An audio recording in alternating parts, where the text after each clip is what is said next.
You ever look at your dog and just wish you knew what was going on in that furry little head? I think we all do.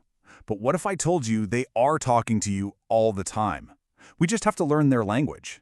And it's a language that isn't spoken with words, but with their entire body. So, when you see a dog, any dog, what's it really trying to tell you? Answering that question can be the difference between a new furry friend and a really bad day. So let's start decoding those signals right now. Okay, let's kick things off with the big one. The one we all think we've got figured out, the wagging tail. That automatically means a happy dog, right? A dog that's ready for a good scratch behind the ears. Well, maybe, but then again, maybe not. Because the thing is, that one simple wag can mean joy, sure, but it can also signal fear, or even be a warning to back off. It's the perfect example of how easily we can get things wrong if we're not really paying attention.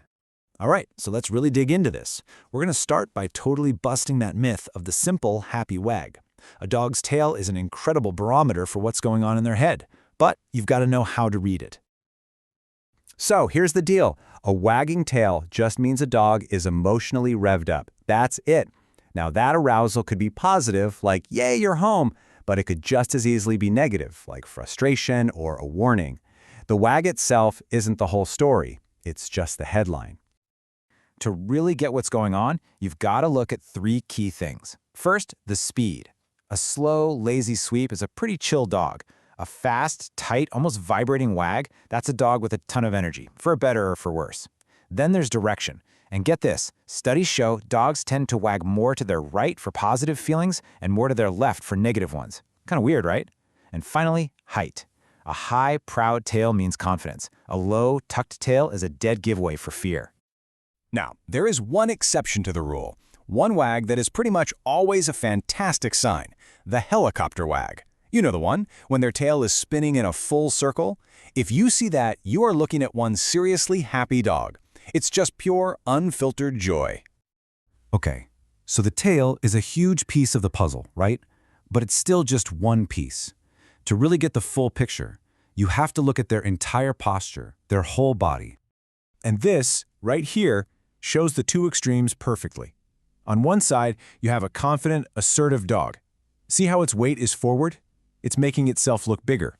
On the other side, a fearful dog does the exact opposite. It cowers, gets low, and tries to shrink, basically shouting, "Hey, I'm small, I'm no threat." Now let's look at two more classic moves you'll see. The play bow, that's unmistakable. Chest on the ground, butt in the air. That is the universal dog signal for, let's play. The belly up move, though, that's a bit more complicated. Sure, sometimes it's a request for a belly rub from a relaxed dog, but in a tense situation, it's actually a sign of extreme stress. It's a dog saying, "I give up, please don't hurt me." Context is everything. You know when the hair on a dog's back stands straight up? The technical term is piloerection. But think of it this way. It's basically doggy goosebumps. And just like our goosebumps, it's an involuntary reaction. It's a sign of high arousal, which could be aggression, yeah, but it could also be fear or even just intense excitement. All right, we've covered the body. Now let's zoom right in on the face. And this is so important because dogs use their faces in ways that are totally different from how we use ours. Getting this right is crucial. And oh man, this is where we humans mess up all the time. We see a yawn and we think, oh, he's tired. But for a dog, that's often a sign of stress. It's a self-soothing gesture. Same with lip licking. For us, it might mean we just ate something delicious. For a dog, those quick little flicks of the tongue are often a sign of anxiety or discomfort. They're so easy to miss, but they tell you so much. Okay, showing teeth. This can get confusing, right? Because you've got two expressions that look kind of similar but mean the complete opposite. A snarl is a clear warning. The body's tense, the lips pull back into a C shape. It says, "Look at my teeth, back off." But then you have the submissive grin. The dog's body is loose, wiggly, relaxed. That's not a threat at all. That's a dog saying, "Hey, I come in peace." Okay, this next one is super important, and it's one that people miss all the time. It's called whale eye. It's when a dog turns its head away slightly but keeps looking at something so you can see the whites of its eyes. This is a massive sign of stress and anxiety. A dog showing whale eye is screaming, "I am really uncomfortable with this situation." So yeah, the eyes really do have it. You've got your soft, relaxed eyes, that's a happy, calm dog. Then you have the hard, cold stare. That's a threat, plain and simple. And if a dog deliberately looks away from you, it's not being rude. It's using a powerful signal to try and de-escalate things. It's saying, I don't want any trouble. Okay, so we've looked at all these different words, the tail, the posture, the face, but none of these things happen in a bubble. The real magic happens when you start putting them all together to form full sentences.